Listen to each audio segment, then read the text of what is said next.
En esta ocasión voy a entregar algunos elementos muy generales de contexto sobre el siglo XIX chileno que nos puedan servir para comprender, digamos, la dinámica literaria acontecida en ese siglo. Eh, en el medio educacional chileno, el siglo XIX en materia de literatura es básicamente un gran desconocido. No se estudia, se conoce muy poco, a excepción de Martín Rivas probablemente, por ser una de las novelas emblemáticas del siglo XIX. Pero más allá de Martín Rivas no es mucho más lo que se conoce, ¿no? Lo que suele estudiarse.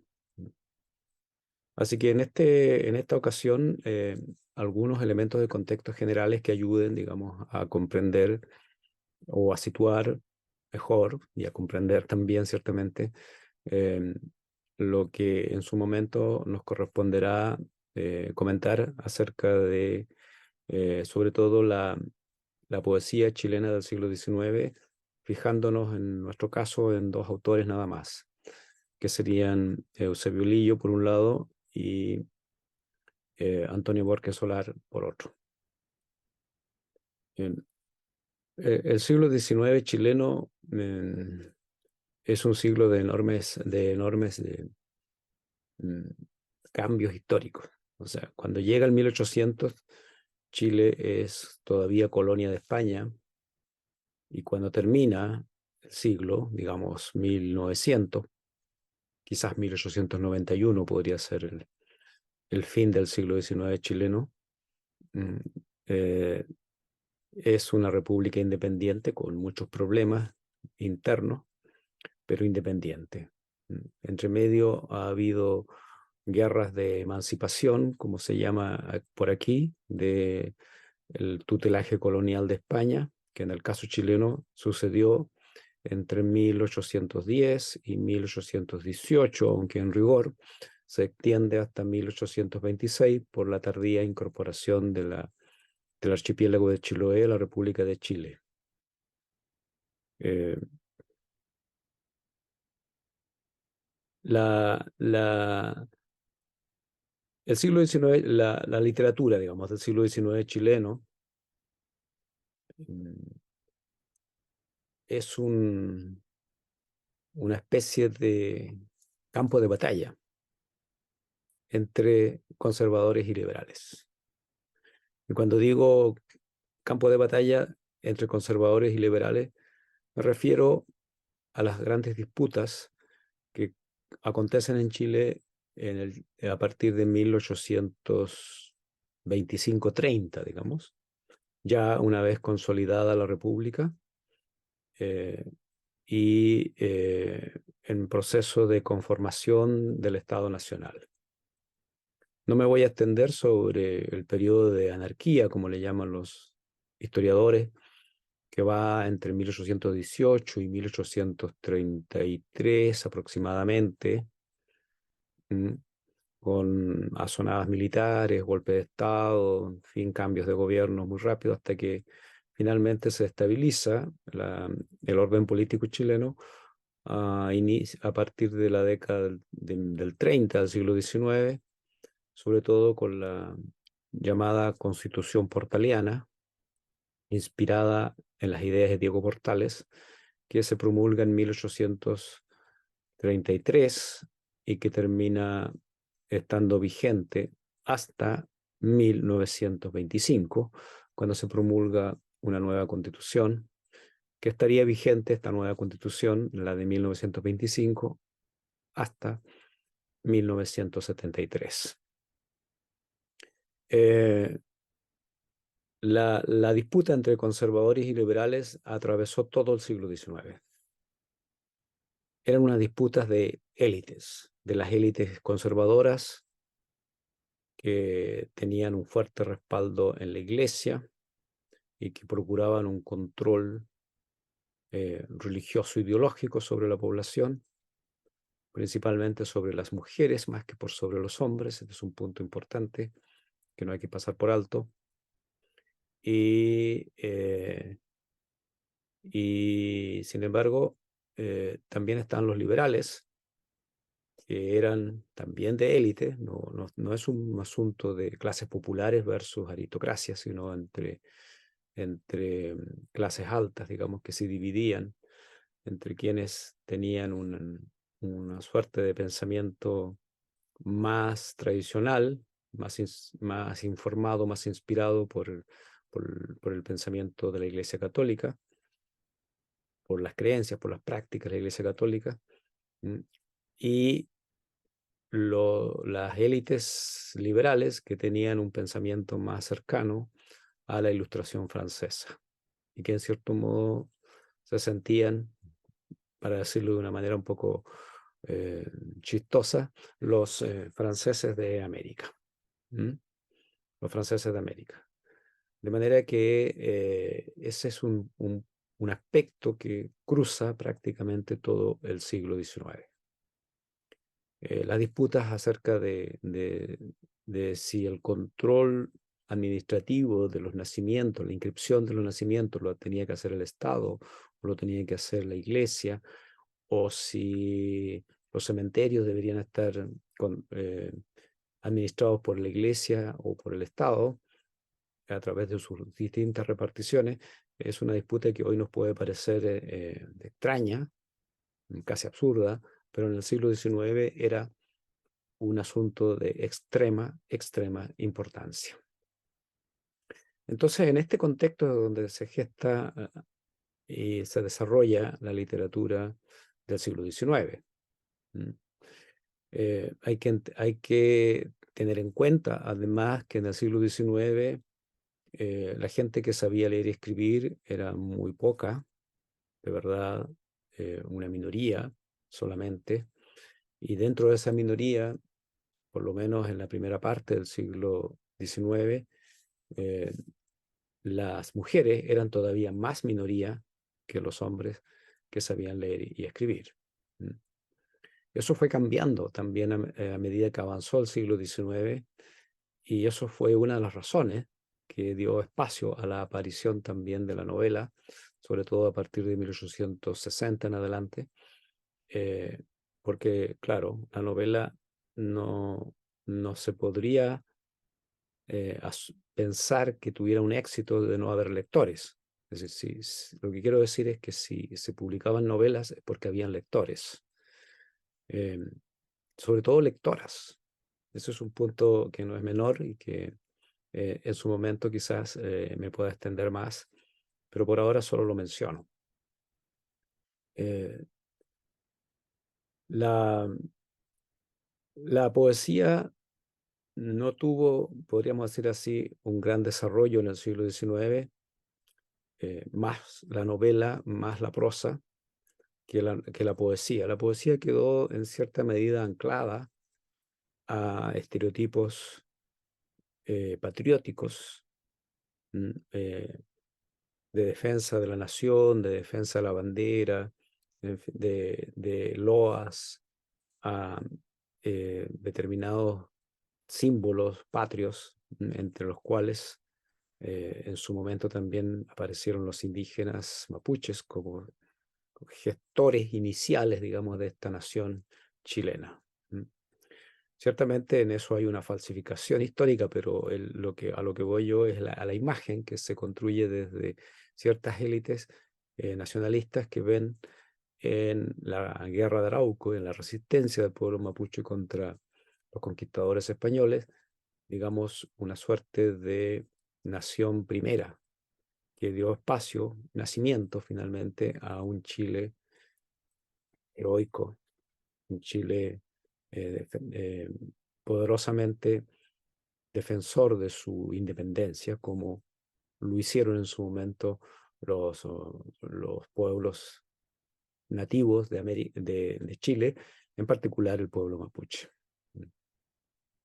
Eh, digamos, solo a modo de muy escueta cronología, que en 1842 José Victorino Lastarria pronuncia su famoso discurso de incorporación a la Sociedad de Literatura de Santiago, de Chile. Es sumamente importante este discurso porque ahí se trazan los lineamientos de lo que sería el desarrollo de la novelística del siglo XIX chileno. ¿Mm?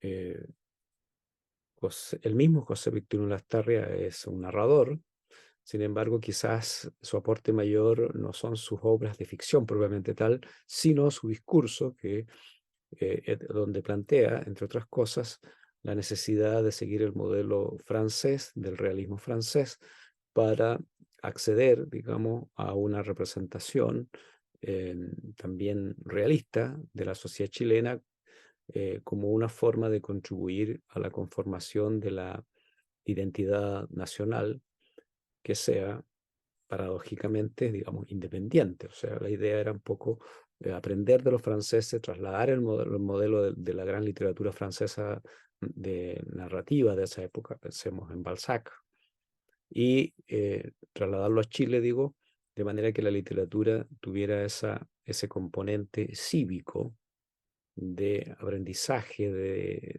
acerca de la identidad, nacionalidad chilena. Eh, Antes de eso, en los primeros partes del siglo XIX, va a aparecer una escritora, una poeta muy relevante, se llama eh, Mercedes Marín. Ya en la segunda mitad del siglo XIX, desde luego la figura de Alberto Blesgana es muy determinante.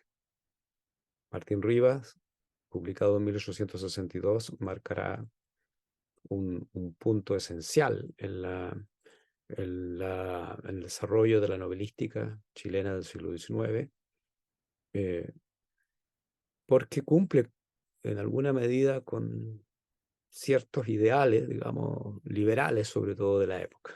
¿Mm?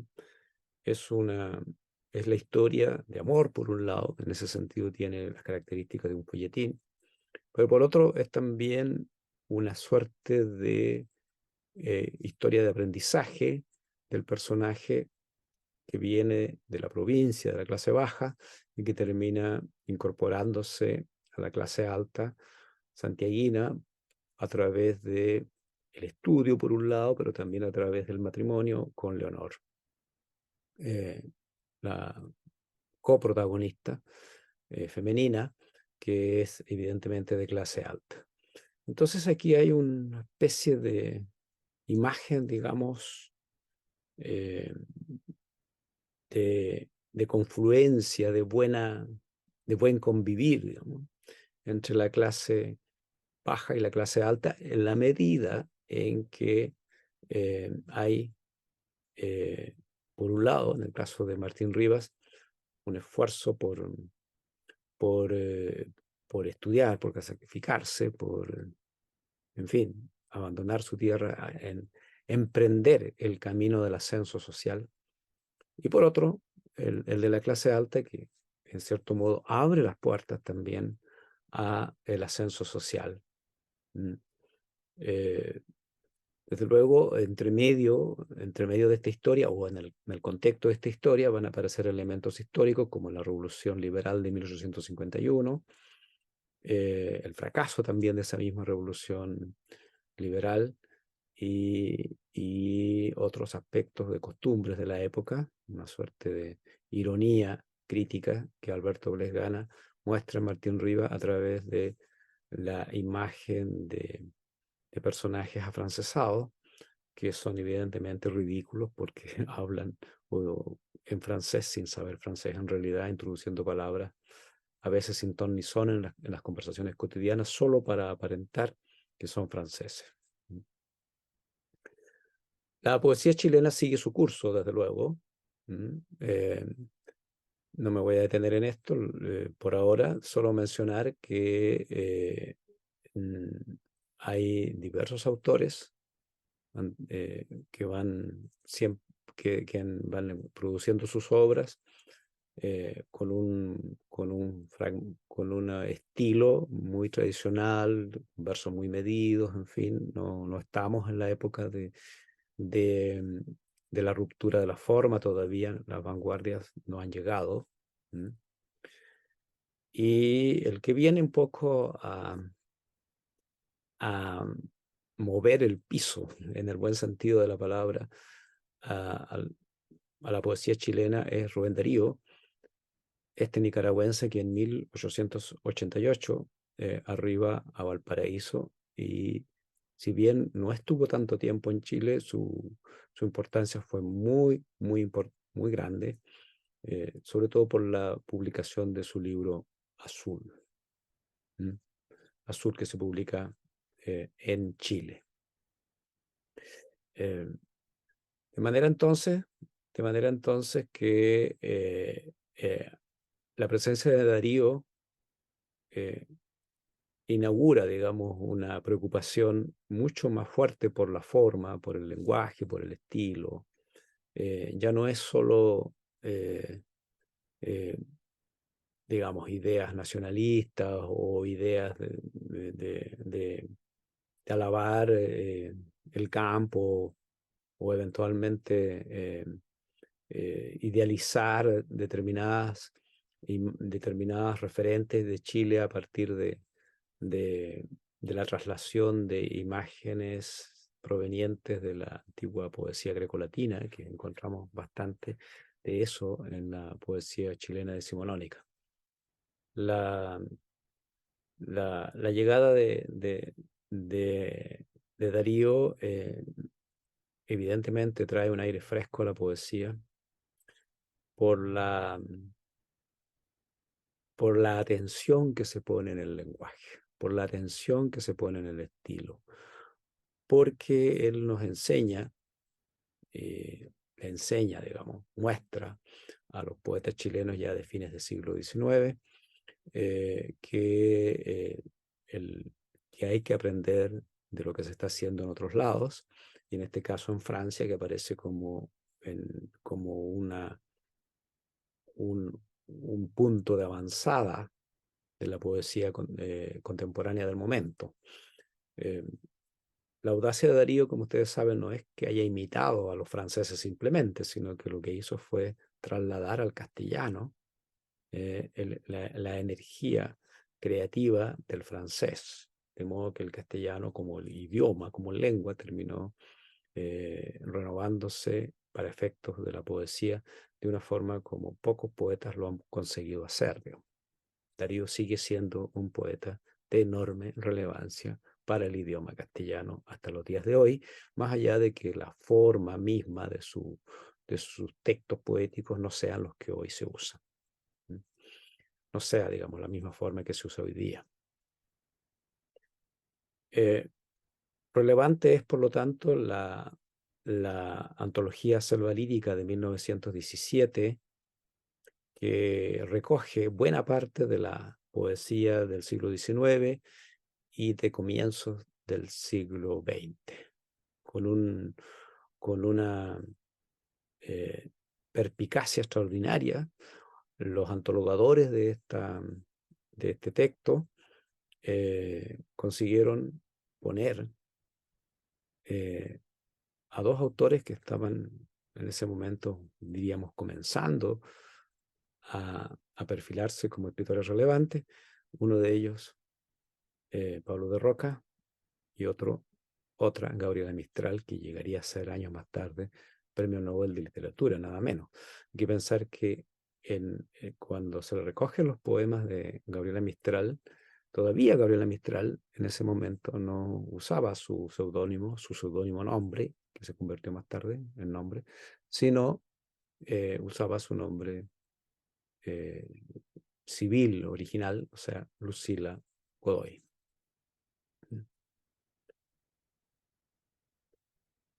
Dentro de ese conjunto de poetas antologados en la antología Selva Lírica, eh, destacan desde luego para efectos nuestros en este caso, eh, eh, Antonio Borges Solar, como decía al comienzo, y Eusebio Lillo. Eusebio Lillo es un poeta muy relevante para Chile porque es el autor del himno nacional. ¿Mm? Quizás no es más que de eso que se conoce de él, digamos. La gran mayoría de los chilenos, lo único que conoce de Eusebio Lillo es el texto del himno nacional, y ni siquiera completo, porque, como sabemos, solo se cantan una estrofa, digamos. Antes se cantaban dos, pero el poema es bastante más largo. El texto del himno es bastante más largo. Pero él también escribió prosa, escribió crónicas, y es interesante su mirada, por ejemplo, sobre el Chile no metropolitano. Tiene un texto sobre Valdivia, sobre un viaje que hizo a Valdivia en su momento, y es muy significativo, digamos, lo que él ve como una ciudad pequeña, muy unida con la naturaleza, bastante atrasada también desde su punto de vista.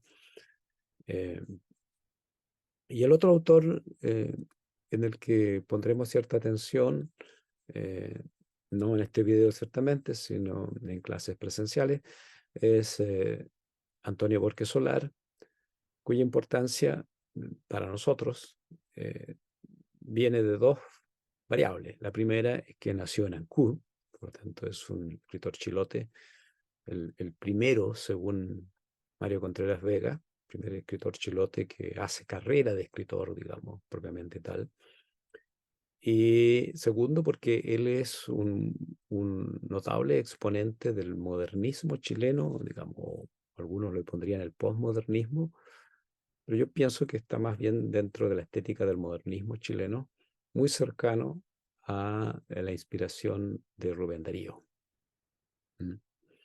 Eh, es significativa su especie de idealización que hace del paisaje chilote, trayendo imágenes grecolatinas con las cuales elabora una representación del paisaje que está entre la mirada realista por un lado y la mirada mítico-poética, pero con la mitología greco-latina. Desde ese punto de vista, uno podría decir que es un poeta híbrido, digamos, en lo que concierne a los componentes de su mundo poético. El siglo XIX chileno, lo dije al inicio, podría decirse que desde cierto punto de vista termina en 1891 y no en 1900, aunque otros historiadores quizá digan que termina hasta 1925.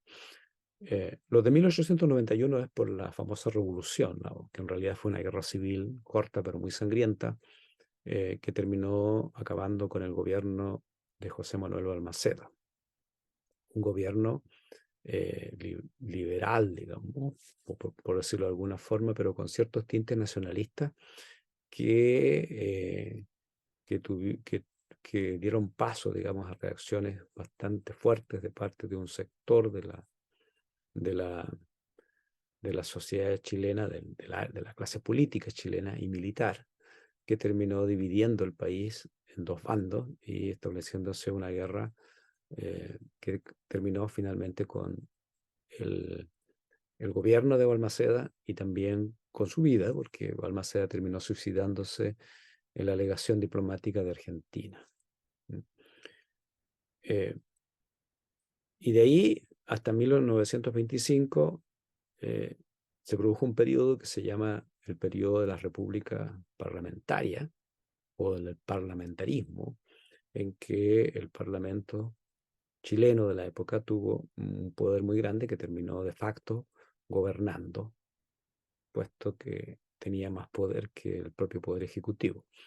Esto trajo una serie de problemas políticos, entre ellos el asunto de la llamada cuestión social, que alude al despertar de la clase obrera hacia fines del siglo XIX, comienzos del XX, que reclamaba por mejores condiciones de vida, mejores condiciones salariales y en algunos casos también por cambios políticos de fondo, que fueron, sin embargo, acallados por la fuerza.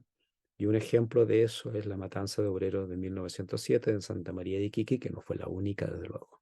Este periodo represivo hacia la clase obrera no terminó, desde luego, en 1907, sino que se prolongó por buena parte del siglo XX.